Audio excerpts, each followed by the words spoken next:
அனைவருக்கும் இனிய காலை வணக்கம். இன்றைய இந்த முக்கியமான பத்திரிகையாளர் சந்திப்பில் கலந்து கொண்டுள்ள அனைத்து அச்சு ஊடக, தொலைக்காட்சி ஊடக, இணைய ஊடக, சமூக ஊடக, பத்திரிகையாளர்கள், ஊடக நண்பர்கள் அனைவரையும் தமிழ்நாடு ஹோட்டல் மற்றும் கிளப் உரிமையாளர்கள் சங்கத்தின் சார்பாக மனமார்ந்த வரவேற்புடன் வாழ்த்துகிறேன். முதலில் இந்த சந்திப்பில் கலந்து கொண்டு எங்களுடைய குரலை பொதுமக்களிடம் கொண்டு செல்லும் ஊடக நண்பர்கள் அனைவருக்கும் எங்களது மனப்பூர்வமான நன்றியை தெரிவித்துக் கொள்கிறோம். ஜனநாயகத்தின் 4வது தூண்டாக விளங்கும் ஊடகத்தின் பங்களிப்பு அளப்பரியது. அன்புடையீர், தமிழ்நாடு ஹோட்டல் மற்றும் கிளப் துறை என்பது ஒரு வணிகத்துறை மட்டுமல்ல. இந்த துறையை நம்பி ஆயிரக்கணக்கான தொழிலாளர்கள், அவர்களது குடும்பங்கள் மற்றும் பல துணை தொழில்கள் வாழ்வாதாரம் பெற்று வருகின்றன. அரசின் வருவாயிலும் இந்த துறையின் பங்கு குறிப்பிடத்தக்கது. மாண்புமிகு முதலமைச்சர் மக்கள் நலன், வெளிப்படையான நிர்வாகம் மற்றும் ஊழலற்ற ஆட்சி என்ற உயர்ந்த இலக்குடன் தமிழகத்தை வழிநடத்தி வருகிறார். இந்த நோக்கத்தை எங்கள் சங்கம் மனப்பூர்வமாக வரவேற்கிறது. நல்லாட்சியை உருவாக்குவதற்கு அரசுக்கு சிறிது கால அவகாசம் தேவை என்று மக்களிடம் கேட்டது போல எங்களுக்கும் ஒரு நியாயமான வேண்டுகோள் உள்ளது. அரசு பொறுப்பேற்ற பிறகு எங்கள் துறைக்கான உரிமை கட்டண பல இடங்களில் இரட்டிப்பாக உயர்த்தப்பட்டுள்ளன. இந்த திடீர் உயர்வு சிறிய மற்றும் நடுத்தர ஹோட்டல் கிளப் உரிமையாளருக்கு பெரும் பொருளாதார சுமையை ஏற்படுத்தியுள்ளது. எனவே புதிய கட்டண உயர்வை உடனடியாக அமல்படுத்தாமல் குறைந்தபட்சம் 6 மாதங்கள் அல்லது 1 ஆண்டு கால அவகாசம் வழங்கி அதன் பிறகு நடைமுறைப்படுத்துமாறு அரசிடம் தாழ்மையுடன் கேட்டுக்கொள்கிறோம். இது அரசுக்கு எதிரான கோரிக்கை அல்ல, தொழிலையும் வேலைவாய்ப்பையும் பாதுகாக்கும் தார்மீகமான வேண்டுகோள். அதேபோல் தேர்தலுக்கு முன்பாக நிலுவையில் இருந்த புதிய FL2 மற்றும் FL3 உரிமை விண்ணப்பங்கள் மற்றும் புதுப்பிப்பு தொடர்பான கோப்புகள் விரைந்து பரிசீலிக்கப்பட்டு தகுதியான விண்ணப்பதாரர்களுக்கு உரிமங்கள் வழங்கப்பட வேண்டும் என்று கேட்டுக்கொள்கிறோம். இன்று எங்கள் சங்கத்தின் சார்பில் 18 அம்ச கோரிக்கைகளை அரசின் கவனத்திற்கு கொண்டு வருகிறோம். இந்த கோரிக்கைகள் யாருக்கும் எதிரானவை அல்ல. தொழில் வளர்ச்சி, வேலைவாய்ப்பு, முதலீட்டு ஊக்கம், அரசின் வருவாய் உயர்வு மற்றும் பொதுநலன் ஆகியவற்றை முன்னிறுத்தும் நோக்கத்துடன் தயாரிக்கப்பட்டவை. இந்த கோரிக்கைகளை மாண்புமிகு முதலமைச்சர் அவர்களுக்கும், மதுவிலக்கு மற்றும் ஆயத்தீர்வை அமைச்சர் அவர்களுக்கும், சம்பந்தப்பட்ட அதிகாரிகளுக்கும் நேர்மையான மனப்பான்மையுடன் பரிசீலித்து நல்ல முடிவை வழங்குவார்கள் என எங்களுக்கு நம்பிக்கை உள்ளது. இறுதியாக இந்த பத்திரிகையாளர் சந்திப்பில் கலந்து கொண்டு எங்களுக்கு கருத்துக்களை மக்களிடம் கொண்டு செல்லும் அனைத்து ஊடக நண்பர்களுக்கும் மீண்டும் ஒருமுறை எங்களது மனமார்ந்த நன்றியை தெரிவித்துக் கொள்கிறோம். 6000 சில்லற பார் தமிழ்நாடு ஃபுல்லாக இருக்குது. தமிழ்நாடு ஃபுல்லாக 6000 சில்லற பார் இருக்குது. FL2, FL3 இப்போ புதுசாக இந்த எலெக்ஷனுக்கு முன்னாடியிலேருந்து புதுசாக அப்ளை பண்ண எல்லா லைசன்ஸும் வந்து இப்போ பெண்டிங்கில் இருக்குது. ஆட்சி அமைந்ததுலேருந்து இது வரைக்கும் வந்து மினிஸ்டரும் நாங்கள் நேராக போய் பார்த்துட்டோம். அங்கேயும் வந்து எந்த இடைத்தரகர்களும் இல்லை, எங்கேயுமே வந்து அந்த ஃபண்ட்ஸும் எதுவும் கலெக்ஷன்லாம் இல்லை. நீங்கள் நேரடியாக அப்ளிகேஷன்லாம் கரெக்டாக இருந்துச்சுன்னா கண்டிப்பாக லைசன்ஸ் வழங்கப்படும்னு சொன்னாங்க. இந்த 50 நாளாக வந்து இன்னும் ஒரு லைசன்ஸ் கூட வழங்கப்படவில்லை. அதை சீக்கிரமாக கொடுக்கணுன்றது தான் நாங்கள் கோரிக்கையாக வைக்கிறோம் இந்த ப்ரெஸ் மீட் மூலயமா. ஜேசி மாற்றிட்டாங்க, ஏசியை மாற்றிட்டாங்க, ப்ரொஹிபிஷன் ஏசியை மாற்றிட்டாங்க, கமிஷனரை புதுசாக மாற்றிட்டாங்க, 2வது முறை மறுபடியும் கமிஷனரை மாற்றிருக்காங்க. எதனால் அது டிலேன்னு தெரியல.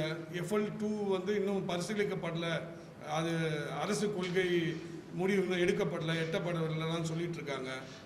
ஆனால் டிலே ஆகிட்டே இருக்குது. ப்ரொஹிபிஷன் கமிஷனர் ஆஃபீஸ்க்கு போகும்போது கொஞ்சம் வெயிட் பண்ணு 1 மாதமாக வெயிட் பண்ணிகிட்டு இருந்தோம். இப்போது இன்வெஸ்ட் பண்ணிவிட்டு வாடகையில் இருக்க சில கிளப்ஸ்லாம் இருக்காங்க, ஹோட்டல்லாம் இருக்காங்க, லைசன்ஸ் அப்ளை பண்ணிவிட்டு அதில் ரொம்ப எம்ப்ளாயீஸ்க்கு சேலரி இதெல்லாம் இருக்குது. லைசன்ஸ் வழங்கப்படாததுனால ரொம்ப பாதிப்பு அதிகமாக இருக்குன்னு அசோசியேஷனில் எல்லாரும் சொல்லிட்டு இருக்காங்க. அதுக்காக நான் ப்ரெஸ் மீட்டாக தான் நாங்கள் இதை ஒரு கோரிக்கையாக தான் அரசாங்கத்துக்கு முன்வைக்கிறோம். பார் வந்து மாண்புமிகு முன்னாள் முதல்வர் அம்மா ஆட்சியிலே வந்து இதை பெங்களூரில் இந்த மாதிரிலாம் இருக்கிற மாதிரி பண்ணலான்னு சொல்லி ஒரு இது வந்துச்சு. அப்போ அது வந்து தமிழ்நாட்டுக்கு செட் ஆகாதுன்றது அதை அப்பயே கிடப்பில் போட்டாங்க. அது பண்ண முடியாது, பண்ணால் நல்லாவும் இருக்காதுன்றதுனால நிறுத்திட்டாங்க. ஆனால் புதுசாக இது வதந்தியா என்னன்னு தெரியல, ரெஸ்டோ பார்னு சொல்லிட்டு இருக்காங்க. அது எப்படி சாத்தியம்னு தெரியல. ஏன்னா FL1ன்றது டாஸ்மார்க்கு, FL2ன்றது கிளப்ஸு, FL3ன்றது ஹோட்டல்ஸு.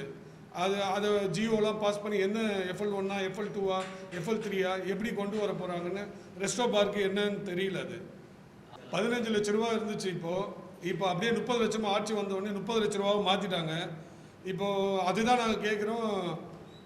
அரசாங்கம் வந்தோடனே ஒரு 6 மாதம் டைம் கேட்டுட்டு இருந்தாங்க.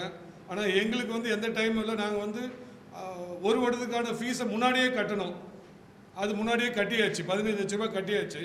கட்டினதுக்கப்புறம் இந்த ஒரு வருஷம் முடிஞ்சதுக்கப்புறம் தான் அடுத்த வருஷம் ஃபீஸே வரும். ஆனால் அதுக்கு முன்னாடியே வந்து 30 லட்ச ரூபா ஃபீஸை மாற்றிட்டாங்க. 30 லட்சத்தை ஏப்ரல்லேருந்து மொத்தமாக கட்டுங்க அப்படின்னு சொல்லி கேட்குறது வந்து ரொம்ப நெருக்கடியாக இருக்குது, கஷ்டமாக இருக்குது. அது அடுத்த ஆண்டு கூட ஜியோ பண்ணிட்டாங்க, அடுத்த ஆண்டு கூட பண்ணிக்கலாம். இந்த வருஷத்துக்கான ஃபீஸை நம்ம கட்டியாச்சு அட்வான்ஸாக. ஸோ ஒரு வருஷத்துக்கான முடிவு இப்போ எங்கள் பிளான் எல்லாமே இந்த வருஷத்துக்கான எல்லாம் முடிஞ்சிச்சு. இதுக்கு மேலே ஒரு பெரிய சுமையை தூக்கி 30 லட்ச ரூபா மாற்றி அதை மீண்டும் 15 லட்ச ரூபா திருப்பி கொடுக்கணுன்றது எல்லார் இடையிலையும் யார் முதல்ல வந்து பேசுறது. அசோசியேஷனில் இப்போ ஹோட்டல் அசோசியேஷன் தலைவராக நம்ம வரும்போது எனக்கே நிறைய நெருக்கடியெலாம் இருந்துச்சு முந்தைய இதெல்லாம் பீரியட்லாம். ஏன்னா இப்போ ஒரு தொழில் பண்ணும்போது முன்னாடி யார் வந்து சொல்கிறதுன்னு தெரியலை, ரொம்ப கஷ்டமாக இருக்குது. அதனால் எல்லோரும் முன் வர மாட்டாங்க. எல்லாம் அசோசியேஷனில் நீங்கள் சொல்லுங்கள் தலைவரை, நீங்கள் சொல்லுங்கள் தலைவரை அப்படின்னு சொல்லிட்டு இருக்காங்க.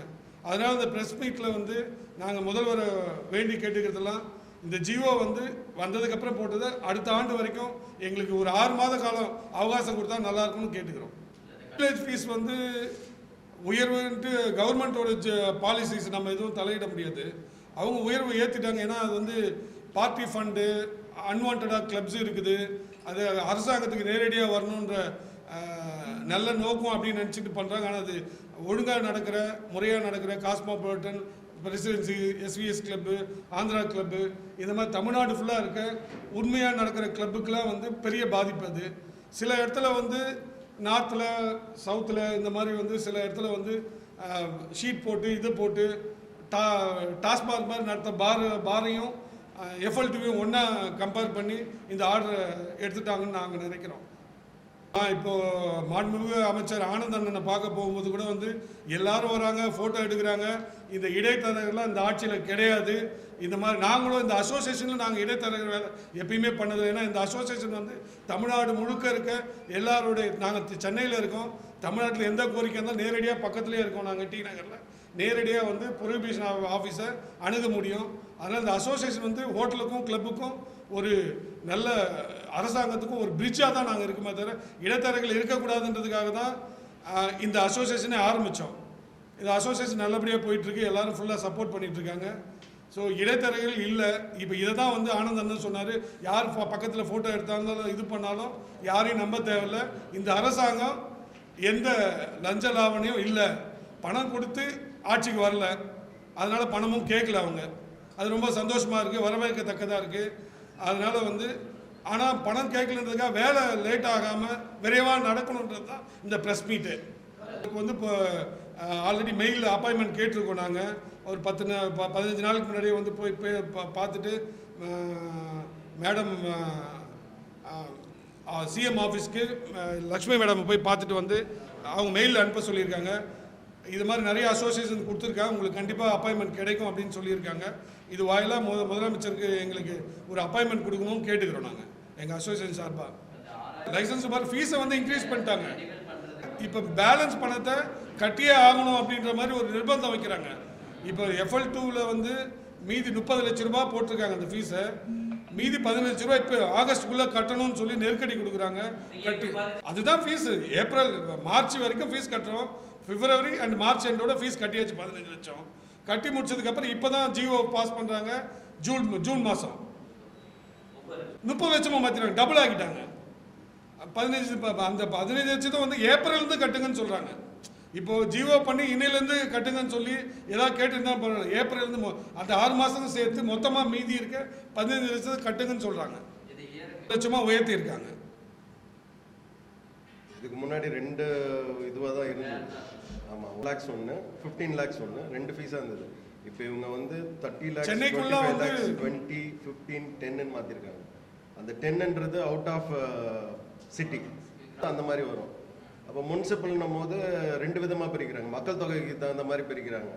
ஸோ அந்த மாதிரி இருக்கும் போதும் பாதிப்பு எங்களுக்கு ஜாஸ்தியாக தான் இருக்குது. இப்போ சென்னை சிட்டிக்குள்ளே பண்ணுறாங்கன்னா 15 லட்ச ரூபாய், ஆக்சுவலாக முன்னாடி 12 லட்ச ரூபா தான் இருந்தது. அதில் 3 லட்ச ரூபாய் வந்து ஏடிஎம்கே கவர்மெண்ட் ஏற்றினாங்க. இப்போ திருப்பி உடனே எங்களுக்கு ஒரு 4 வருஷம் கூட ஆகலை அந்த ஃபீஸை ஏற்றி. இப்போ இமீடியட்டாக அது வந்து ஒரு 15லேருந்து 30 லட்சமாக மாற்றினது ரொம்ப கஷ்டமாக இருக்குது. இதனால் பார் குறைய தான் செய்யுமே தவிர அதை இருக்கிறவங்கள கூட சஸ்டெயின் பண்ண முடியாது. இல்லை சார், பாட்டிலுக்கு 20 ரூபா 30 ரூபா எக்ஸ்ட்ரா வச்சு விற்கிறவங்களாம் 10 ரூபாய் எக்ஸ்ட்ரா கொடுத்துட்டு போயிடுவாங்க, அந்த மாதிரி நடத்துகிறவங்களாம். பட் ரியலாக வந்து ஒரு கிளப்பு அது மெம்பர்ஸ்க்காக நடத்துகிற கிளப்லாம் கண்டிப்பாக பண்ண முடியாது. ஏன்னா கம்மிய விலையில் தான் கொடுக்குறாங்க. பெக் சிஸ்டமில் கொடுக்குறவங்களுக்கு கஷ்டமாக இருக்கும். அது பாட்டிலுக்கு வச்சு விற்கிறவங்களுக்கு வந்து இது ஈஸியாக தான் இருக்கும். 10 ரூபாய் எக்ஸ்ட்ரா போட்டால் இதோட அதிகமான வருமானம் இருக்கும். அவங்களுக்கு 30 லட்சம் இல்லை 50 லட்சம் போட்டால் கூட அவங்க நடத்துறதுக்கு தயாராக இருப்பாங்க. இதில் எத்தனை தொழிலாளர்கள் பின்னாடி இருப்பாங்க, தொழிலாளர்களுக்கு பாதிப்பு, ரைட்டுங்களா? நடத்துகிறவங்களுக்கு மெம்பர்ஸ் வந்து கன்சியூம் பண்ணுறதே வந்து கிளப்பில் ஒரு நல்ல கன்சிடரேஷன் இருக்குன்றதுக்கு தான். ஹோட்டலுக்கும் கிளப்புக்கும் கம்மியாக இருக்குன்னு தான் கிளப்லாம் வச்சு இது பண்ணுறாங்க, ரைட்டுங்களா? அது ரிக்ரேஷன் உண்மையாக நடத்துகிறவங்களுக்கும் உண்மை இல்லாதவங்களுக்கும் வந்து டிஃப்ரெண்ட் இல்லை. அதுக்காக தான் வந்து அவங்க வந்து ஃபீஸை டபுள் பண்ணியிருக்காங்கன்னு நாங்கள் நினைக்கிறோம். அரசு இது சரியாக விசாரித்து இதை குறைக்கணும்னு நாங்கள் வேண்டி கேட்டுக்கிறோம்.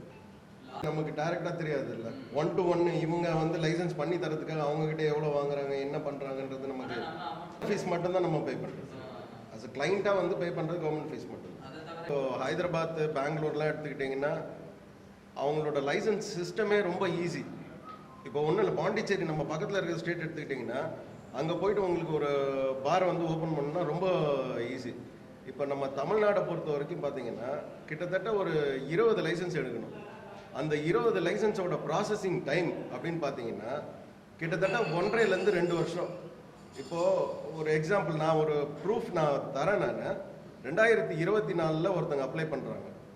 எவ்வளோ? 18,40,000 ரூபாய் வந்து ஃபீஸ் கட்டுறாங்க. ₹1,00,000 ஃபீஸும் 3 லட்சத்தி சில்லற வந்துட்டு ட்ராட் பியருக்காக ஃபீஸ். ட்ராட் பியர்னா வந்துட்டு இந்த மக்களை பிடிச்சி கொடுப்பாங்க தெரியுமா, அது வந்து ட்ராட் பியர். ஸோ 18,40,000 ரூபாய் கட்டிட்டு 2024 7வது மாதத்தில் அப்ளை பண்ணுறாங்க. போலீஸ் என்ஓசி கடைசி வரைக்கும் கிடைக்கவே இல்லை. அப்புறம் கடைசியாக வந்து கிடைச்சிச்சு, எலெக்ஷன் இது அனௌன்ஸ் பண்ணிட்டாங்க, அதோட ஸ்டாப் ஆகிடுச்சு. அப்போ கிட்டத்தட்ட 2 வருஷம் ஒரு 18,40,000 ரூபாய் நம்ம கவர்மெண்ட்டுக்கிட்ட கொடுத்துட்டு அதோட இன்ட்ரெஸ்ட்டு அதோட பாதிப்புலாம் இருக்குது. இந்த லைசன்ஸ் பார்த்தீங்கன்னா ஒவ்வொரு டிபார்ட்மெண்ட்லையும், இப்போ போலீஸ் டிபார்ட்மெண்ட் மட்டும் பார்த்துக்கிட்டிங்கன்னா கிட்டத்தட்ட 6 மாதம் எடுக்கிறாங்க டைமு. ஏன்னா போலீஸ்லேருந்து law and order report plus traffic report, இது 2 ரிப்போர்ட்டும் வந்து சப்மிட் பண்ணணும். அது வந்து பார்த்தீங்கன்னா இப்போ நம்ம ஃபீஸ் கட்டுவோம், எழிலகத்தில் ஃபீஸ் கட்டுவோம். ஃபீஸ் கட்டின உடனே இந்த போலீஸ் ரிப்போர்ட் வந்து கேட்டு அவங்க அந்த கன்சென்ட் கலெக்டர் ஆஃபீஸ்க்கு அனுப்புவாங்க. கலெக்டர் ஆஃபீஸ்லேருந்து ஜேசி, அதுக்கப்புறம் ஏசி, அதுக்கப்புறம் அங்கேருந்து local station, local authority local station தான் அந்த இடத்த பற்றி ரிப்போர்ட் கொடுக்கணும். திருப்பி இதே மாதிரி ரிவர்ஸு அவங்கக்கிட்டேருந்து இப்போ லோக்கல் இன்ஸ்பெக்டர் கிட்டேருந்து ஏசி கிட்ட போவோம், ஏசி கிட்டேருந்து டிசி கிட்ட போவோம், டிசி கிட்டேருந்து ஜேசி கிட்ட போவோம், ஜேசி கிட்டேருந்து கமிஷனர் கிட்ட போவோம், கமிஷனர் கிட்டேருந்து திருப்பி கலெக்டர் கிட்ட போவோம். ஸோ இந்த டைம் ஃப்ரேம் பார்த்தீங்கன்னா கரெக்டாக கொடுத்தாலே 6 மாதம். இதில் வந்து ஒவ்வொரு டேபிள்லையும் அங்கங்கே உட்காந்துச்சுன்னா அந்த ஃபைல் நகராது. ஸோ இந்த மாதிரி ப்ராப்ளம்ஸ் இருக்குது. இதுக்கு வந்து எங்களுக்கு சிங்கிள் விண்டோ சிஸ்டம் கொடுத்துட்டாங்கன்னா ஒரு இடத்துல போய் நாங்கள் அப்ளை பண்ணுறோம், அப்போ அந்த இடத்துக்கு அப்ளை பண்ணும்போது அதே இடத்துக்கு அந்த லைசன்ஸ் வந்துச்சுன்னா நம்ம நேரில் போக வேண்டிய தேவையும் இருக்காது, இந்த டைம் கன்சப்ஷனும் கம்மியாயிடும். மேக்ஸிமம் 30 டேஸ்லேருந்து 45 டேஸில் முடியும் டோட்டல் ப்ராசஸ். FL2 FL3ன்றது வந்து இந்த இண்டஸ்ட்ரி வந்து ஒன்லி லிக்கர் பிஸ்னஸ் கிடையாது. இது liquor one of the part. Star ஹோட்டலில் ஒன் ஆஃப் த பார்ட் இது, ரைட்டுங்களா. இந்த லைசன்ஸ் வந்து ஒன் ஆஃப் த பார்ட். அதில் தமிழ்நாடு டூரிசம் இதுவாக இருக்குது. இதில் வந்து பால் விற்கிறவங்க மீன் விற்கிறவங்க வரைக்கும் கிராசடியிலேருந்து பெரிய வணிகம் இதில் இருக்குது. ரைட்டுங்களா. பார் வந்து ஒரு பார்ட், அவ்வளோதான். இந்த FL2லையும் பார்த்தீங்கன்னா பார் வந்து ஒரு பார்ட், அது மட்டும் கிடையாது. இதில் எல்லாமே சேர்ந்துருக்கு. தமிழ்நாடு டூரிசத்தையும் இது ஒரு பெரிய இன்கம்மை ஜென்ரேட் பண்ணி கொடுக்குது. இதை மைண்டில் வச்சுக்கிட்டு இதை டபுள் ஆக்கி இந்த ப்ராசஸை வந்து நசுக்க வேணான்றது தான் எங்களுக்கு தாழ்மையான வேண்டுகோள். டூரிசமே பார்த்தீங்கன்னா ஒரு பாட்டு வந்துட்டு இந்த லிக்கர்ன்றது வருது. இப்போ டூரிசம் வெளியூர்லேருந்து வராங்க, அவங்க வந்தாங்க, இப்போ ஒரு மகாபலிபுரத்தில் வந்து தங்குறாங்கன்னா அவங்களுக்கு ஒரு லிக்கர் இருக்கும்போது அதை ஈவினிங் வந்து ஒரு என்ஜாய் பண்ணுறதுக்காக. அதுவும் இல்லாமல் எங்களுக்கு டைமிங்குமே மெயின் பிரச்சனை. எங்களுக்கு 11 to 11 கொடுக்குறாங்க. இதே வந்துட்டு FL3 லைசன்ஸ்க்கு வந்து 12 to 12 கொடுக்குறாங்க. இப்போ எங்களுக்கு அதுவுமே எங்களுக்கு ஒரு பாதிப்பு தான். எங்களுக்கும் டைமிங் ரெஸ்ட்ரிக்ஷன்ஸ் வந்து கொஞ்சம் தளர்த்துனா நல்லாயிருக்கும். எங்களுக்கும் அதே 12 to 12 கொடுத்தா போதும். எங்களுக்கு 11 வேண்டாம். ஏன்னா காலையிலே வந்து யாரும் சாப்பிட போகிறது கிடையாது. அவங்க 12 to 12 எங்களுக்கு வேஸ்ட்டு தான். இன்னும் கேட்டால் எங்களுக்கு 2 மணிக்கு கொடுத்தா கூட போதும். எனக்கு அதுக்கப்புறம் தான் லஞ்சுக்கு அப்புறம் தான் வரவே ஆரம்பிப்பாங்க. காலையில் யாரும் உட்காந்து சாப்பிட போகிறது கிடையாது. ஆக்சுவலாக வந்து இந்த லைசனிங் சிஸ்டமே வந்து ஒரு சிங்கிள் விண்டோ டிஜிட்டல் சிஸ்டமாக கொடுத்துட்டு ஒரு இடத்துல அப்ளை பண்ணால் எல்லா டிபார்ட்மெண்ட்டுக்கும் அவங்களே இது பண்ணுற மாதிரி கொடுத்த வேணும் வேணான்றது அவங்களே முன்னாடியே ரிஜெக்ட் பண்ணிட்டா ரொம்ப நல்லா இருக்கும். 18 அம்ச கோரிக்கையாக இப்போ நாங்கள் கொடுத்துருக்கோம். முன்னாடி இருக்க கவர்மெண்ட்டில் அதிமுக கவர்மெண்ட்லேயே நாங்கள் போய் அம்மா இருக்கும் போதே அப்ளை பண்ணும்போது சிங்கிள் விண்டோ சிஸ்டம் வரும்னு சொல்லிட்டு இருந்தாங்க. அதுக்கு இடையில் அது அப்படியே தாமதமாயிடுச்சு. இப்போது மாண்புமிகு முதலமைச்சர் சிறப்பாக பண்ணிகிட்ருக்கார். எல்லாத்தையும் நேர்மையாக பண்ணிகிட்டு இருக்கும்போது இதெல்லாம் வந்தால் நல்லா இருக்குன்றது எங்களுடைய கருத்து.